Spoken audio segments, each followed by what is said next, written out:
Good evening, good evening, good evening, folks. Just give us a few minutes here while I wait for the rest of the crew to join us. And I know it's been a while since we've been on, but I'm glad that we've had the opportunity to come in this evening and join you. I just got to apologize to the whole Black USA .news family. It's not easy running a nonprofit. I know that there may be some organizations out there, like the bigger organizations, that make it seem like it's easy, but it's not. And just the sheer volume of calls that we received lately have just been astronomical. And we'll maybe talk about a few of those calls that we received, because many of them have came from families who have been victimized by the violence in the city. They have actually lost their children due to the violence in the city. And thank God that we have a executive director who is willing and always ready to jump into action to help families when we receive those calls, even if it's in the wee hours of 3 o'clock in the morning, 4 o'clock in the morning. She is there to answer the call. So I am joined by my other beautiful co-host this evening, Donna Tebron Green. Good evening, my sister. Good evening. Good evening, Jason. Good evening. I'm still winding down for my birthday weekend. I didn't go. I stayed home. This was, you know what? This year I have to say was the most memorable. It, Mhm. it was it was absolutely the most memorable. Yes, and you guys like took the cake for me. And I would like those pictures or videos you have, Jason, if you have them. Will you put your camera up so we can see your face and not get cut off? There you go. Well, I ain't say turn sideways, but if you want to turn sideways, Yeah, that's good. That's good. Hey, Yolanda. Hey, Donna. hey. Well, I thought you had laryngitis for a minute there. About to say. I should have been like, So can't do it today. right, right. Yeah, unless you want Donnie to pay you a house visit. I know, right? So that's why I first started off just by apologizing to the whole Black USA News family. We haven't been on in a while, and again, a lot of it has really been because we've been dealing with many issues in the community with our nonprofit, People Empowered by the Struggle. Which, before we move forward, let's go ahead and do some housekeeping. So again, everyone, welcome to Frontline News, where we bring you news from around urban America and beyond, or news and conversation from urban America and beyond. And just want to say, first of all, good evening, everyone. And Mike, can this, I ask you a question before we get started? sure. Do my eyes look cocked like a pistol? Mm. What? That's most What? of the time. What? Mm. But again, doing our housekeeping really quick to get this out the way. This show is being sponsored and brought to you by BlackUSA.news. You will see below all the beautiful sponsors that make this possible for BlackUSA.news and the whole Be More News team. Please, if there's any way that you can support any of our sponsors, whether it's calling the distinguished attorney Robert Daschle for services, whether it's visiting Terra Cafe, um, uh, whether it's going to Next Phase Cafe, whether it's picking up a copy of the Northwest Voice newspaper, which has a long history of serving Baltimore County. Um, Please, or just a matter of picking up a copy of our founder, Donnie Glover, picking up a copy either I Am Black Wall Street, and he also has uh, another book, Unapologetically Black, out. Again, you can find that at Amazon.com. And again, support one of our sponsors. The show is also being brought to you by People Empowered by the Struggle. We are a registered 501 C3 organization, nonprofit organization. And we don't have necessarily a lane. We are basically here to serve folks that are going through whatever their life struggles may be, whether it's domestic We violence, cross all lanes. whether it's housing, whether it's we've helped folks get their job backs with the city and advocated for them, whether it's mentoring, whether it's tutoring, you name it, there's not one lane that we don't either have something in the works or have partners that we could reach out to and get you those services. So please, if you have a struggle, you're not alone. In order to understand the people, you have to be one of the people, as our founder has always said. And many of us have dealt with these struggles in life right here in Baltimore City, and in some cases in Baltimore County. So we don't have any boundaries as well. We've had folks from Baltimore County call us for assistance and help. So again, if you need any help with your struggles, reach out to us. We are here to serve. We believe in life hours, not city hall hours or business hours. So we are a 24-hour, 7-day-a-week operation. We don't take off for your birthday, my birthday, or what's the new one you say, Yolanda? Besides Resurrection Day, Resurrection Day, or Jesus' birthday. Right. We don't take off for Resurrection Sunday or any of the holidays, whether Well, it's we make an Passover excuse for Donna. or for our birthday. We know we didn't take off for your birthday. We were still answering calls. So You took hours off to come here, though. we did come see you. And again, happy birthday, my dear sister. They say never tell a lady's age, so I'm not going to sit there. 48. Oh, 48. Okay. Well, hey, and they say black don't crack. You know what I mean? And that's a perfect Or example 8. right there. So, but again, family, happy birthday to our dear sister, and truly a instrument and somebody that we truly trust and rely in our organization. People empowered by the struggle. Our life coach. Many times she has personally taught folks off the edge. From basically having a conniption and going crazy in this city.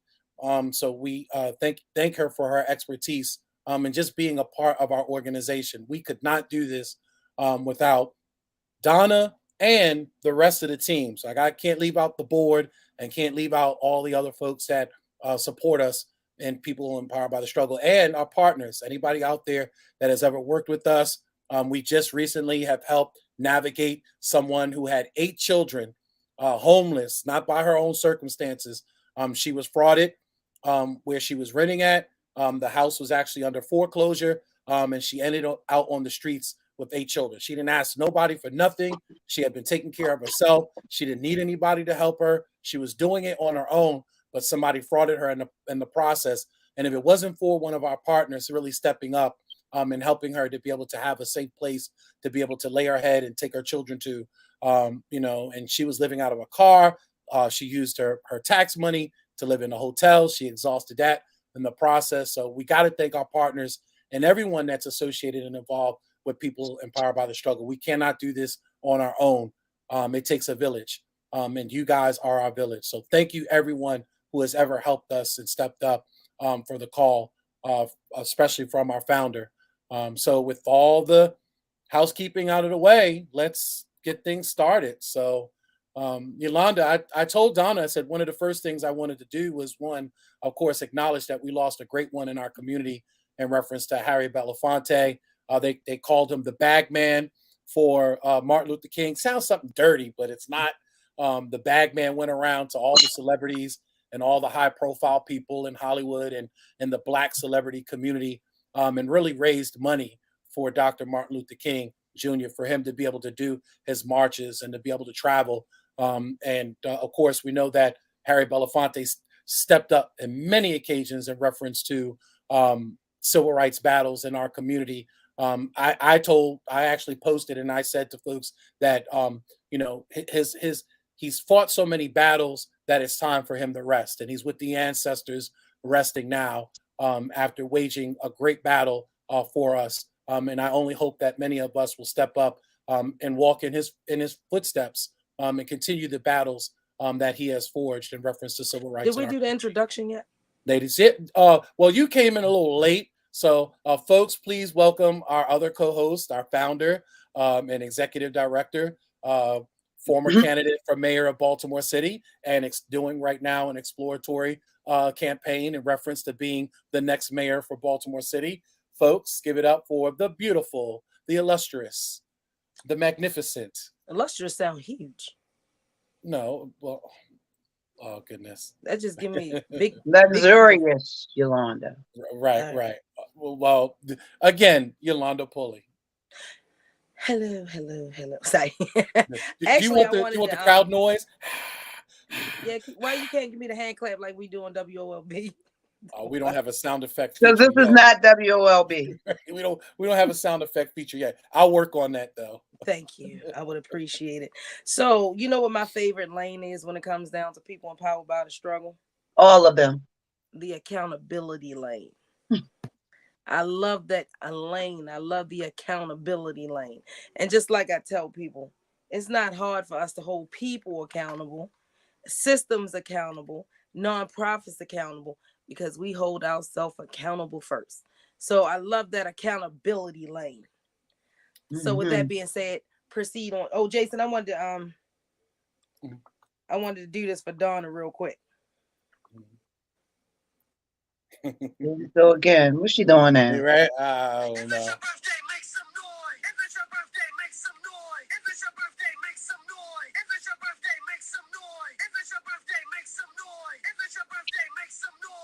Why you couldn't play the crowd? You got some music things over there. We don't own the rights to this. Right. Right. Hey, Jason, I'm upset with her because how long did she have this recording? Because she walked in the house the other day playing that. What is going on? I got it from Jason. Jason plays it for all our birthday. I got it from Jason. Shout out to all the Tauruses, by the way. There are so many Tauruses this season. Shout out to all the Tauruses, including. Thank God for the Tauruses. Yeah. Matter of fact, I gotta share one with you, Yolanda. Our dear friend at Radio 1, Lincoln. Today is actually his birthday on Monday. So all these Tauruses. Birthday. Yes, all these Tauruses I was supposed to around get him us. a tofu cake. A tofu cake. Don't do it. Don't do it. You don't want to see me Earl on this feed. Like, please, like tofu. No. With this bright background and this white shirt, don't I look angelic? Ancestral, even. Ancestral, right? That sounds old. It's wise. It's wisdom. It's knowledge. And I was going to actually say something about that because I see that ugly background that you usually don't have. It's not up there. I greatly appreciate you not having it up there. I'm surprised that it's not up there because technically you are a Ravens fan. And I am forevermore a Ravens fan. Thank God for my Ravens. Yes. The reason why is because it's destroyed. I need another one. Oh, yes. Well, see, this time get a PEBTS one. But see, it's a great opportunity though, because I know that you guys are celebrating the fact that Lamar has finally signed a contract. So you better bet it. $52 million and never gave them people a ring. Jesus and Christ. That Odell Beckham, yeah. Welcome to our city, boo. Somebody you'll never see. Let's hold them accountable for something that they just come here and make millions of dollars off of and don't do nothing. Yolanda, you celebrate somebody else's city in their championship. Why does that somebody else's city? Well, I heard something that has to be watched out is that we don't suffer from another Flacco phenomenon, where they paid Flacco this money and he became Flacco. So let's. So you do realize they're individuals, right? Oh yeah, okay. we go give him some time. We're gonna give him some time. And how much time you need for $52 million? Yolanda. He's got some threats coming too. He's got some people with some hands. She got that green-eyed bandit over there. Tell it move. Tell it move. Move. Yeah, it's on your back. It's right there. And as we know, you're a diehard Colts fan. Like there's I guess hope somewhere for you guys somewhere. I guess. Let me stop for somebody think I'm throwing up gang signs. I know I was about to say I don't like that. It's for Colts. C for Colts. So Yolanda, reason why I really want to pose this to you is because everybody has called Harry Belafonte revolutionary. One of the quotes that he stated, and I want to kind of read this to the community. To mute the slave has always been in the best interest of slave owners. When a Black voice is raised in protest to oppression, those who are comfortable with our oppression are the first to criticize us for daring to speak out against it. Revolutionary statement. What do you think about this? I say the truth needs no support, because when Black people speak, our voice amplifies. That's why when I speak, or when Black leaders speak, real Black leaders speak, people start to shake and tremble. And for me, it's on purpose. It's intentional. I want to make you uncomfortable. I want to make you feel the wrath of our ancestors flowing through me, coming out of my mouth. I do. It's intentional. Donna, you have anything to say about this particular quote? I say, how can I follow up on that? It's still thundering. Exactly. And that's what we wanted to sound like. We wanted to sound like thunder. Like when we speak, everybody listens. The same way when God speak, everybody listens. And guess what? With thunderstorm that comes from God, guess who created us? So that makes us a what? So let the fear begin. Why do you always do that? I don't know why you always do that. Oh my The God. other thing is, we're not going to spend much time on this because good riddance. The lady that actually accused Medgar Evers, I'm sorry, passed away. And I think some folks hope to be able to visit the gravesite and maybe plop a poop on it or something, because we know that. Okay, that's too much time for her. Okay, next. Right, next. Yeah, make me want to go Jerry urinate Springer. on it. Right. And so the last person that we lost is Jerry Springer. And I asked the question and posed the question: was Jerry Springer necessarily a benefit to our community, or in some cases, the detriment to our community, showcasing us at our worst? What do you guys take on That just this? made me yawn too. So, Jason, I feel like he fulfills, because a lot of people don't understand, there's a real thing called addiction to drama.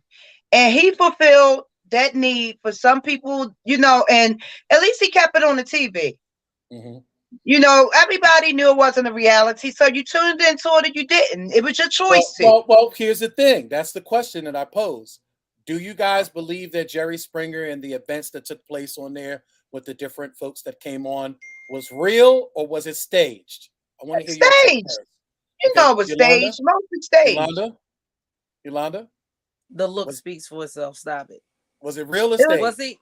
Regardless whether it was real or if it was staged, it was a lot of money and a lot of views that platformed people's pain, and he got paid off of it. So well, let me share a story. So again, this is actual facts. Jerry Springer actually had real folks in there. Reason why I know that is because somebody from Brooklyn Homes actually ended up in Jerry Springer.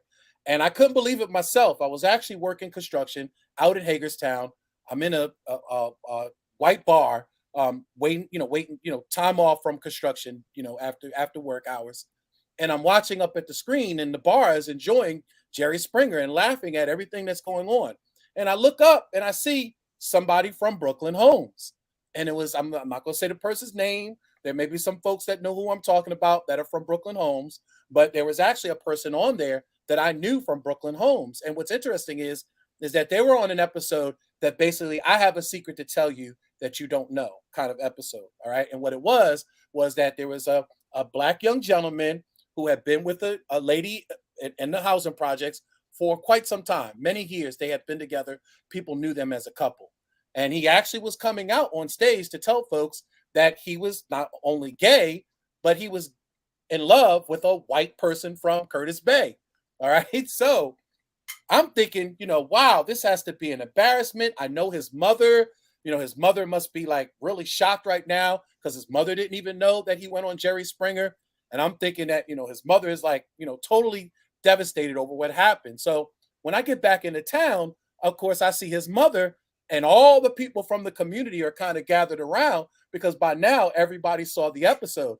And we were all kind of thinking that we were consoling her and telling her, we feel sorry, we didn't know, blah, blah, blah. And she said, it wasn't the fact that my son went on there and said that he was gay. I kind of knew that the whole time. I didn't have a problem with that. And I really didn't have a problem with him being so-called in love with a white man. I didn't have a problem with that either. She said, the problem I had with is that he actually went on there. Well, but he went on TV, and during the episode, he strips completely down to his clothes. and he had a burgundy and a burgundy bra and panty set on, right? So, and he's running around the stage with this burgundy bra and panty set on, right? So the mother goes, she said, yeah, it wasn't so much the fact that he went on there to tell the world that he was gay. It was the fact that he had stole my burgundy bra and panty set and was running around on stage. And we had fell the hell out. we couldn't stop laughing. Like everybody just started He busting stole out his laughing. mother underwear. He stole his mother's bra. I swear to God, I'm not lying. He stole his mother's, huh? No, she was actually very thin. His mother. She's being funny though. Was she being funny? No, I said, was it new?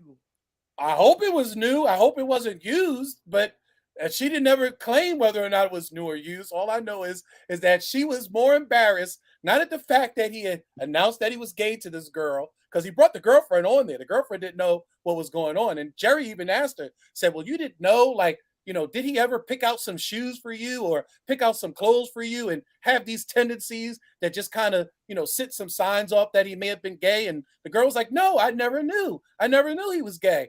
But it wasn't that fact that really bothered the mother in reference to the fact that he was gay. It was the fact that he had stole her burgundy bra and panty set. Let me tell you why she just added herself into the joke. She added herself into it because she didn't have to tell nobody that was her underwear. Now she made a joke out of her own self.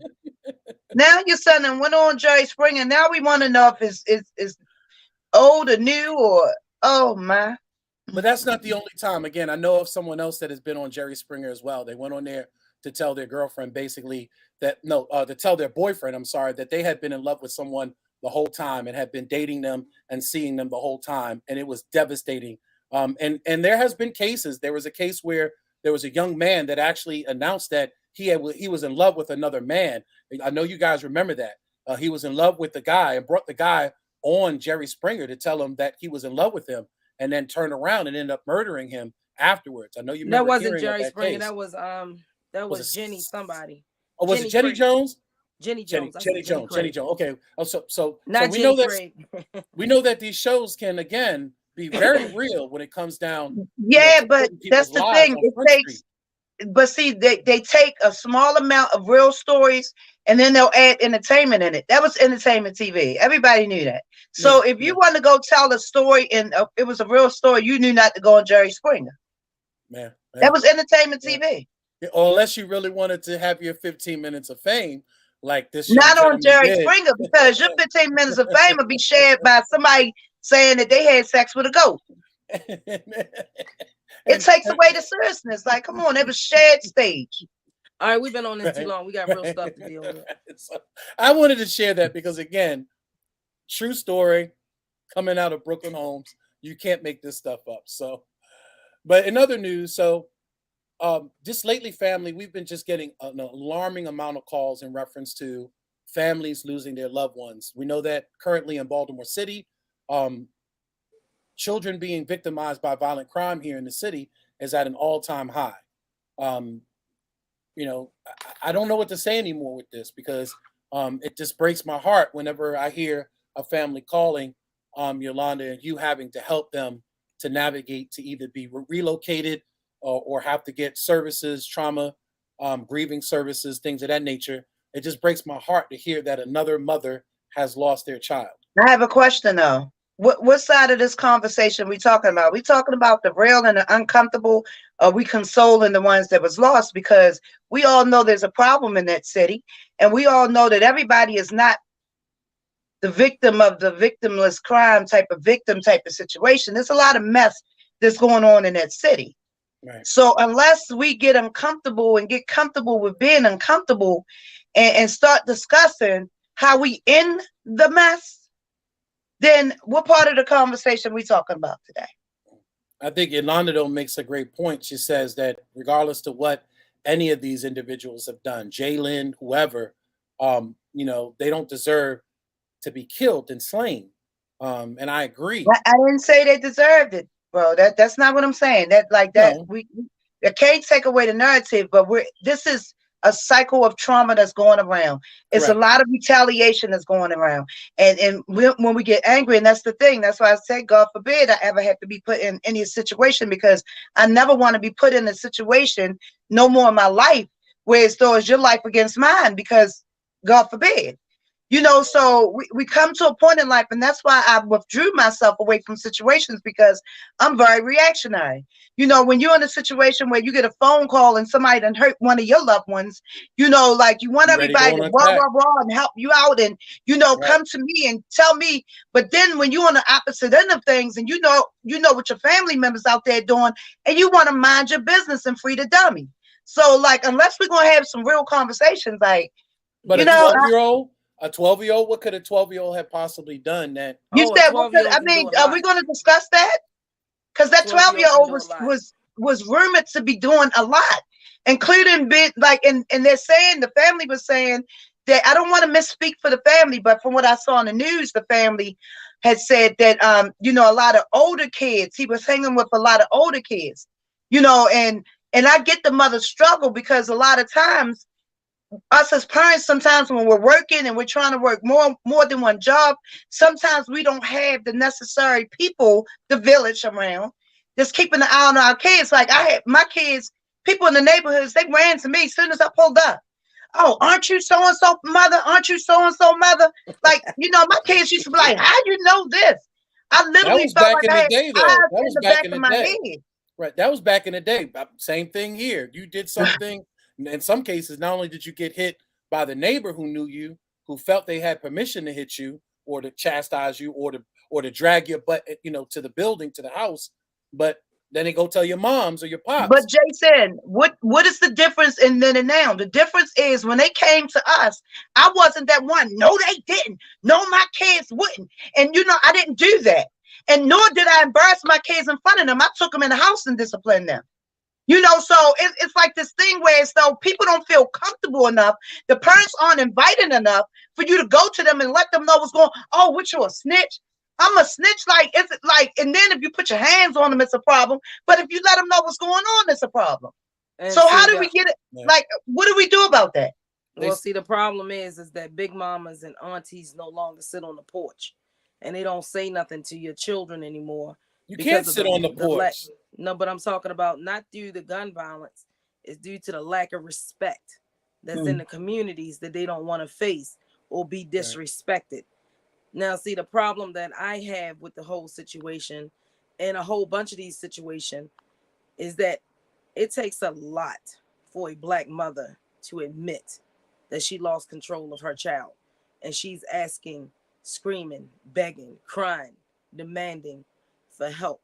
And nobody answered her calls. So it's not like she did not try to get her son any help. They just chose not to give it to her. They rotate you back out. They rotate you until you get in enough trouble or get dead. Yolanda, tell them the story about what she had asked the courts to do. She asked them to keep her son. She said, my son is a menace to society. Please keep him. Help me save my son.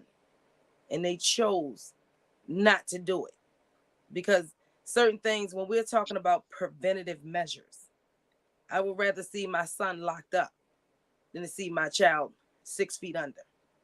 Yep, and I did. By 12 and not let him be carried by 6. Mm-hmm. Yep, exit date instead of an ending date. Right, how about so we'd have been through this. We'd have been through this family trauma before. And this was over 20 years ago when we went through it with our own children. Yes. So and the court told me the same thing, that, when I went to them and I'm looking for programs and I'm looking for everything. And they basically told me, oh, he's never been in trouble. You have to come back to us if he's in. So I said, wait a minute. You want him to get locked up? Like it was to, it was, and it, because I worked and I wanted to make sure I provided for my family, I couldn't be there 24/7 to babysit. But guess what I did, Jason? When they got out of school, I went to the school, picked them up, and took them to work with me. I pulled up on them from different angles. I did everything to the extreme. Then I picked up and moved them way out to the point, because I refused to bury my kids. I refused. So it was any means necessary for me, no matter what I had to do. And tell them what state actually listened to your call. Neither one of them actually listened. What do you mean? Right. No, when you ask them to keep him and send him where? Oh, well, Pennsylvania actually, like when I say that, they wanted to give him drug court. No, 30 days. No, 45 days. No, 60 days. No, sit him down. Because if you don't sit him down, then they feel like either it's I'm or condoned somebody behavior. else, or like somebody going to get laid down. It's going to be a problem either way. So I made a decision, but I showed my son early on that you're not going to play with me. I'm not that mother that sit back and take the product from the child or the money or no. I'm never going to be your friend ever. I'm always going to be your mother. Always. Always. I told Yolanda, a lot of folks know I was a ward of New York courts. I was a ward of the state of New York. My mom's when I was younger, I was taken away from my mom's because my mom was just incapable at the time, dealing with cancer, functional alcoholic, just at the time, just could not take care of me. But I managed to come home at the age of 14. But by then I had been so influenced by being institutionalized, being in the group homes, that when I came home, I was off the Richter scale when it came to behavior.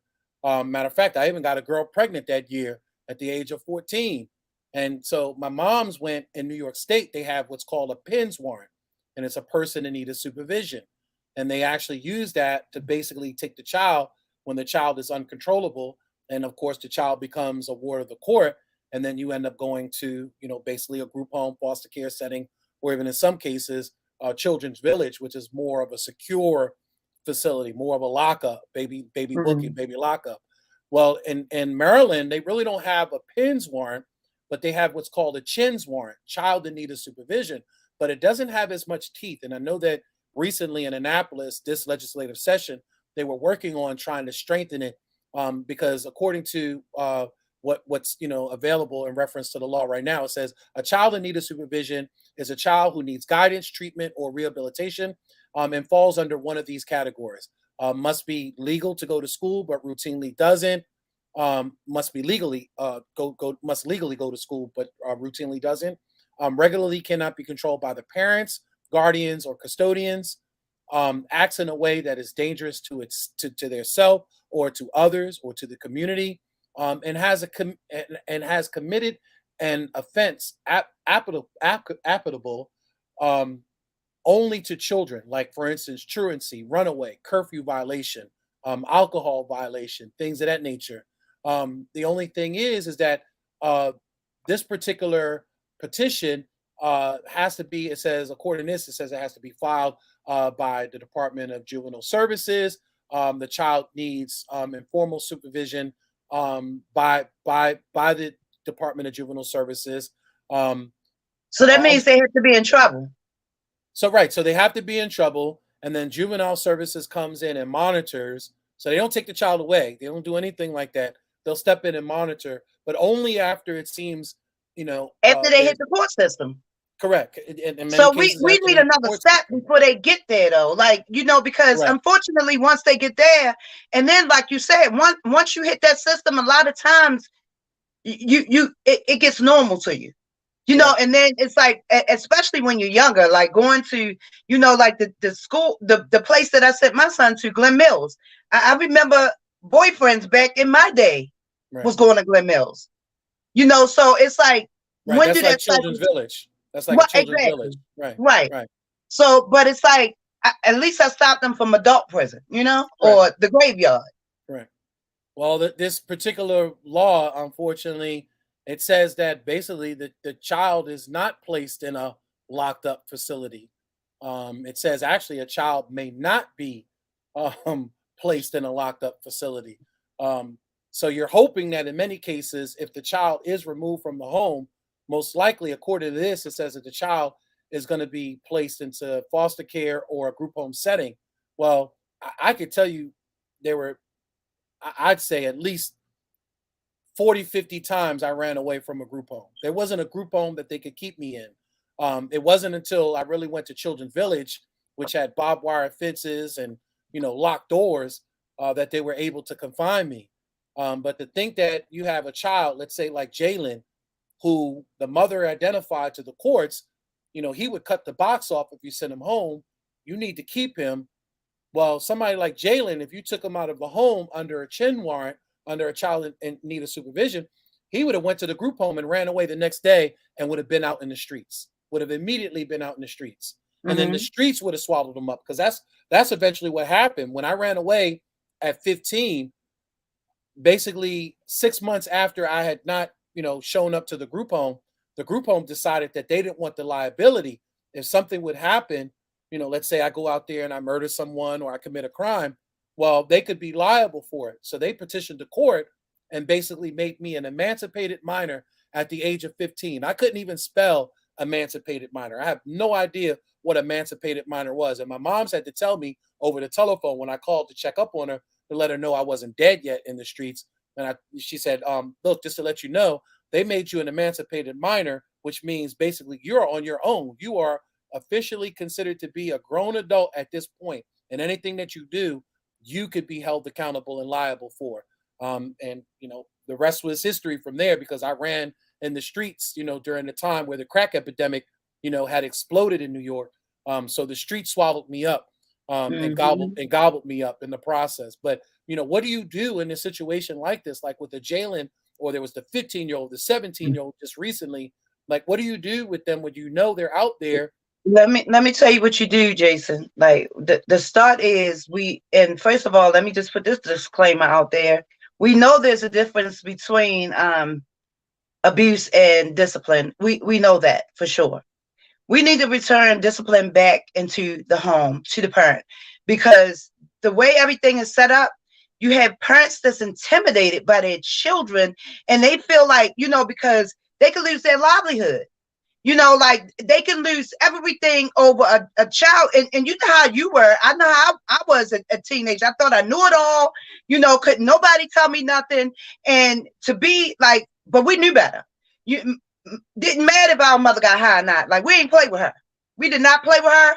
So it's like certain things we could do, certain things we couldn't do. Like, most importantly, we ain't play with Bessie. I was about to say, with our grandparents, we couldn't play with them at all. So it's like, we lived a certain way outside of. That's how we learned how to put a mask on.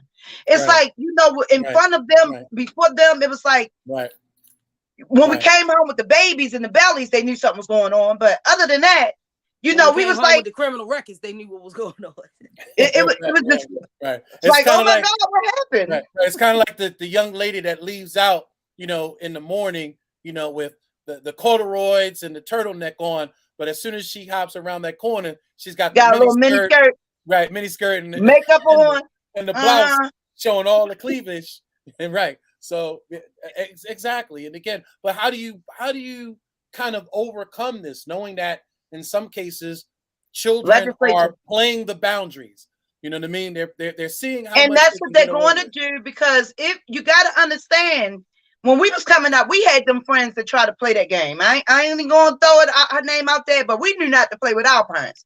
So you had less kids that play with their parents than you do now. Right. But now you actually have parents, like, at first, like, the courts are used as a threat, but people are actually losing their job and like getting probation and stuff behind hitting their kids. Like, that's my kid.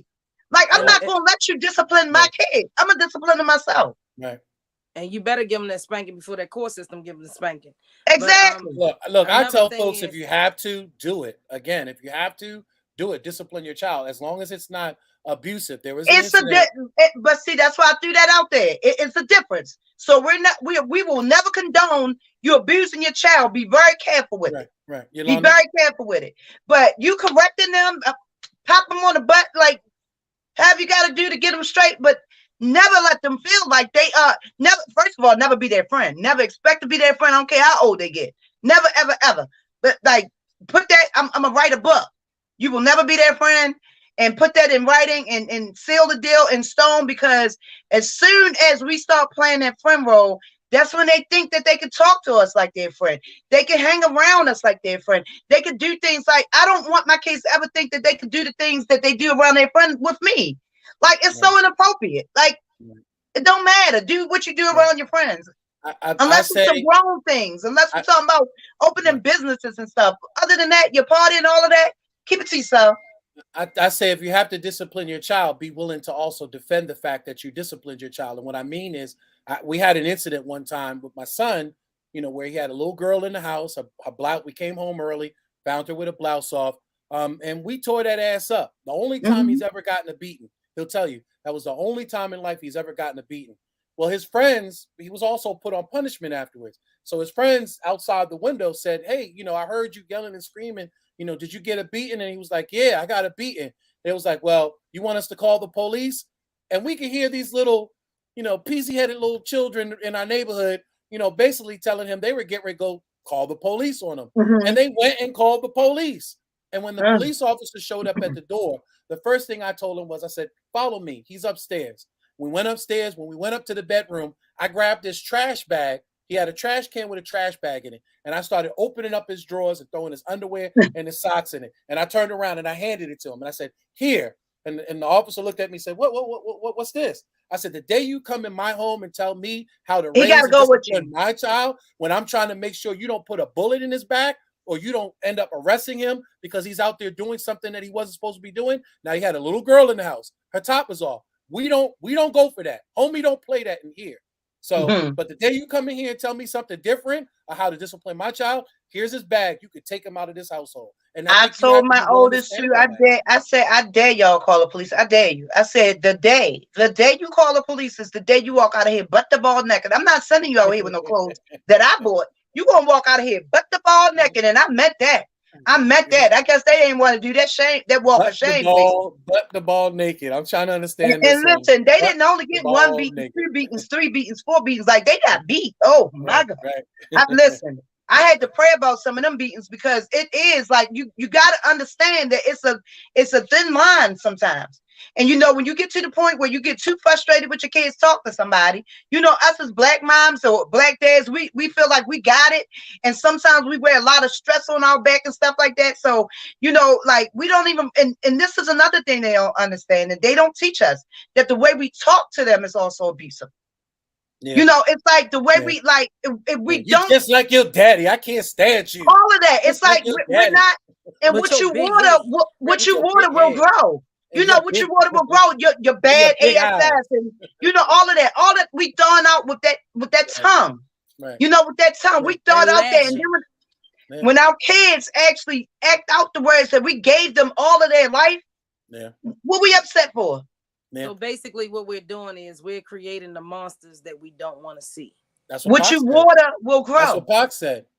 That's what Pac What you said. water will grow. That's what And Pac that's said. what I Said mean thug about the life. mistrainings. Yep. Sometimes we do things, and a lot of times we feel like as long as we did it better than our parents, we don't even strive to be the best parent. We strive to be better than them. Oh, I'm gonna give my kids because I didn't have. But we're creating the monsters we don't want to see. Enablers is uh, Yeah, yeah. So unfortunately, mhm. she just had. You had a I had you had to a pray. you had a I you had had to a stop and pray flashback. about it. You had a you had a flashback. But that's what Pac warned us about. He said that everybody looked at his thug life and thought that he was embracing the thug life on his stomach, his tattoo.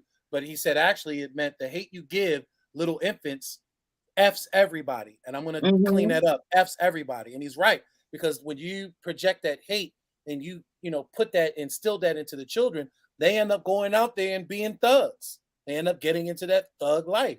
They end up thinking that everything is resolved by conflict, yelling, screaming, fighting, cursing, and degrading and belittling someone because that's all you've done to them all their life. You haven't And shown most them of the love. time, it's the creation started from confusion. Even in the womb, like with the setups with the mothers and fathers, and like a lot of the infants is started in confusion, and then the mother that's growing up, and a lot of times, sometimes she's young, she don't understand, so she's confused, and she's giving more confusion to that baby, and then they hit a life of what we taught them that's normal. Like I literally had, I had a conversation with my oldest son the other day, and he said something about he had to go to a funeral. And I said, Darius, they're not there. But, I taught them for years that, we got to go show our respect. We got to pay respect. Respect is not going to that grave. Respect is keeping them alive. Respect is Respect is giving them their flowers while they're here, not wearing a t-shirt to carry to be their pallbearer. That's not respect. Respect is going to their younger children or whoever, and being a positive role model. That's how you make it right. You don't make it right by passing on drugs or habits and and showing up at everybody's funeral. That's when I say it's abnormal, it's like that we've created with us and our children to be normal. It's not normal to see a dead body over and over and over and over again. That is not normal. That thing stays with you. And we expose our children to that all the time because we're losing people back to back to back to back. Yeah, we become desensitized to death. We become desensitized. We're desensitized to death. We're desensitized to murder. We're desensitized to everything right now because it looks normal because we've been around it. And it's like, oh, well, we're used to that. Well, how about we get unused to it? Desensitized to life, because you hear a lot of the young people, when we ask them, when we talk to them, they say, man, I don't even think I'm going to live an hour or two from now. I don't want my grandkids thinking like that. I want to make something else normal for them. Yeah, you want to hear something crazy? When we was on Black Box Radio and we did the podcast from the projects to the prisons, the crazy part about it is they start to desensitize your children early. And the one thing, we was walking around, on Greenmount, all around Central Booking and looking at the old penitentiary and Baltimore City Jail, and what you see across the street, poor people houses and projects. So these are not in white people communities. It's in our communities. And it's done on purpose. It's intentional to desensitize us. And when we were standing out there having our conversation, little boy from over in the projects out there, they just walking around all by themselves, all willy-nilly. He said, my daddy in there. Of course. Yolanda, you remember one time we was on the bus stop with our mother. You remember that conversation? She said who was over there. She pointed over. Matter of fact, we was leaving the fair. Remember the fair used to be under the bridge? Remember she said, oh, y'all got uncle over there. Yeah. It makes it so normal. And then we grow up and then she's dealing with somebody that's in prison. Then like circle of life, here I go dealing with somebody that's in prison. Like it's like we gravitate to what we know. That's why I took my kids away from what I knew, because that same city that tried to chew me up, gobble me out, and spit me out would have been the same ones I was subjecting my kids to. I wanted them to have a even playing field, because in the city it's not an equal playing field out there. It's not. There's a person in our community. I'm not going to mention their name because they may not necessarily want me to tell this story, but they said the first time that they saw their grandfather, their father, their uncle, and a cousin was when they went to Hagerstown, to prison. That's when they finally realized that all these folks were there. How many sons do you think meet their fathers for the first time in prison? Oh yeah. Here it's probably very common. That's what I'm saying. Or fathers being buried next to their sons, or this is normal to us. Like it's normal.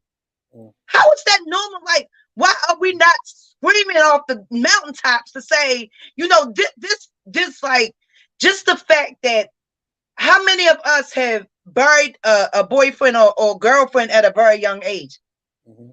Very young age. There's many or baby father, or grieving over that.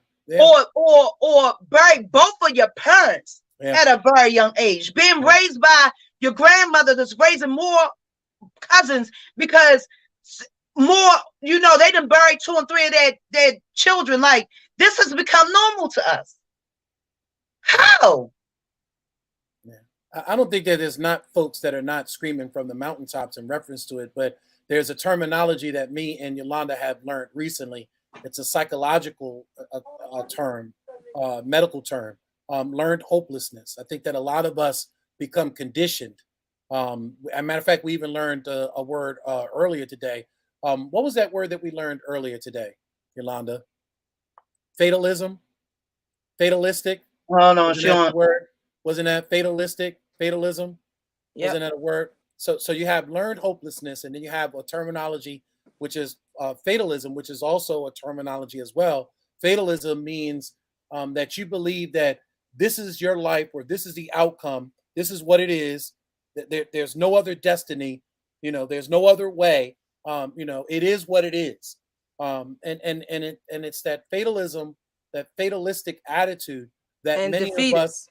right, and defeatist attitude that many of us have generationally have been conditioned to. Our parents were fatalists, and Jason. they passed it on. But They think had about it. learned Look hopelessness. They around. passed You it on. really got it. That's when we got to think about the roses and the flowers. Look around. Everything around them is dead. Everything, including the fire that was lit in some of our family like years ago. Like it's dead. Like everybody is living to survive. And that is it. No one's living to live. Everyone is expecting the worst thing to come out, the next thing, and who's going to die next. And then Right. like that's what everybody expects these days. I wanna read something that I wrote on the defeatist attitude before we get off the thing. Before we get off. Go ahead, So it Mr. say, when people say that we will not achieve an unreachable task, it could be it could be a challenging task. It's likely that these people are not offering constructive criticism, but rather attempting to discourage you from pursuing a difficult goal.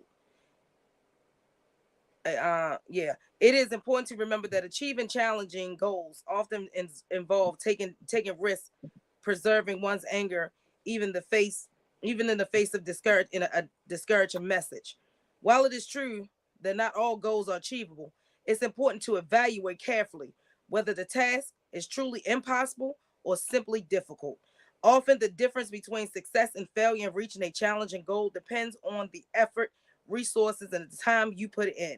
It's also important to remember that failure is not an endpoint, but rather a natural part of the learning process. Many successful people have experienced failure before eventually achieving their goal. Ultimately, the decision to pursue a difficult or seemingly reachable task lies within you.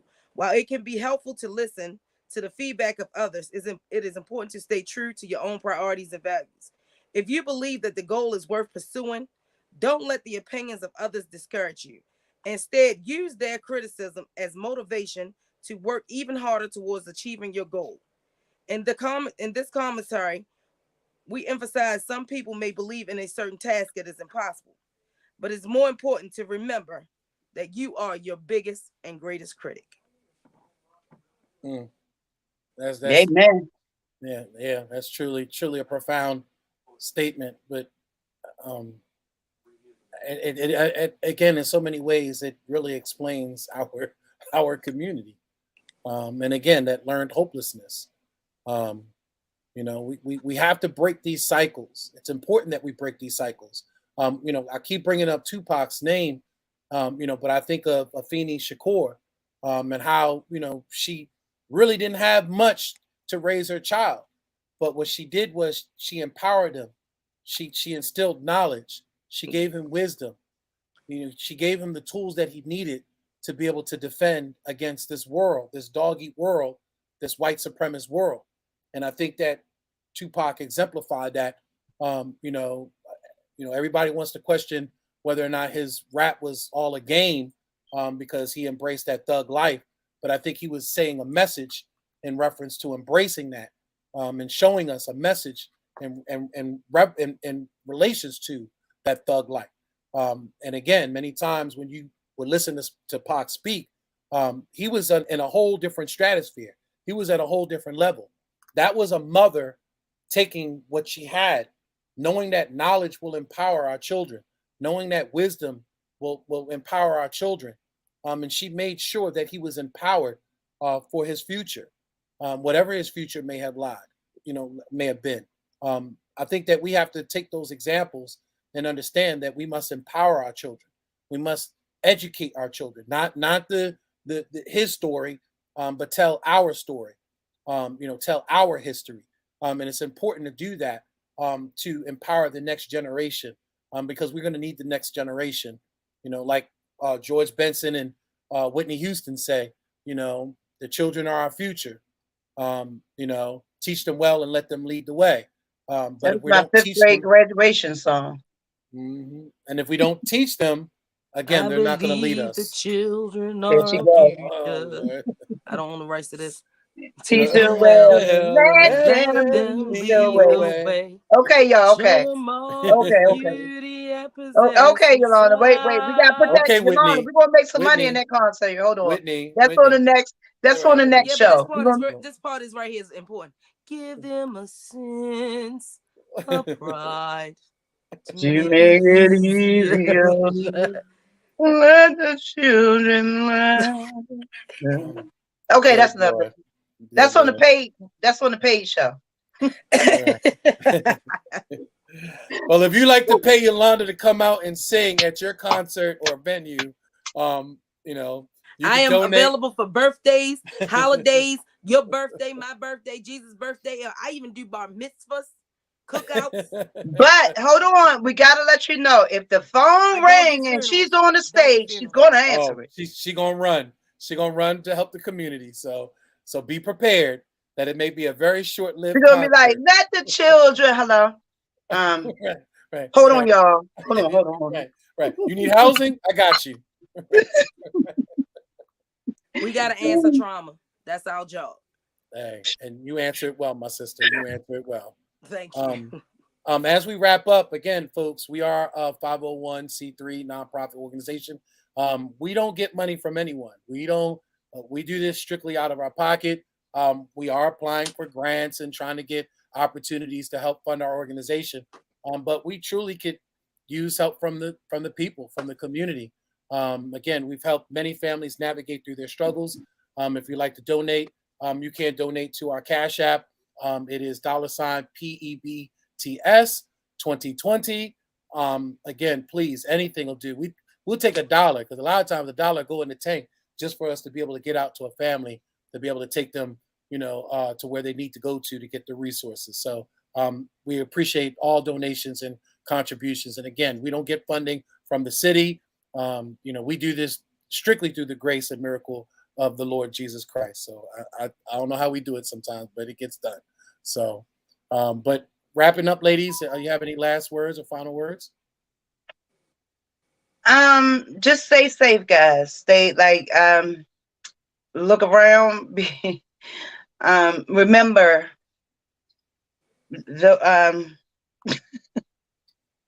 I'm just throwing random thoughts because it's all over. It's like, I just need everybody to be safe because it's like, this storm that's coming is like no other.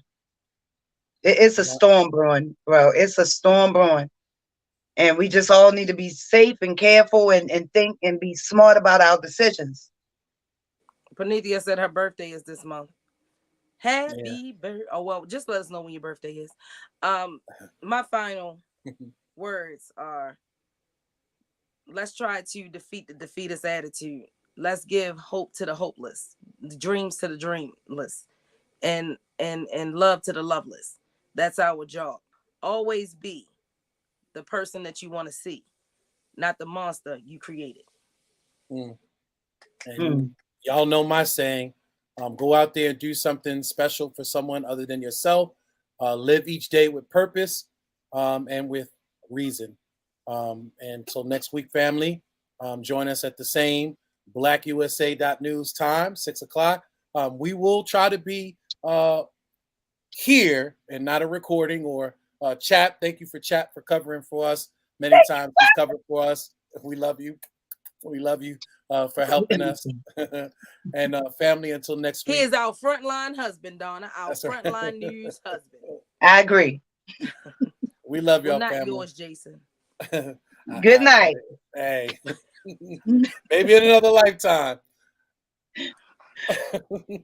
Good night, Zane.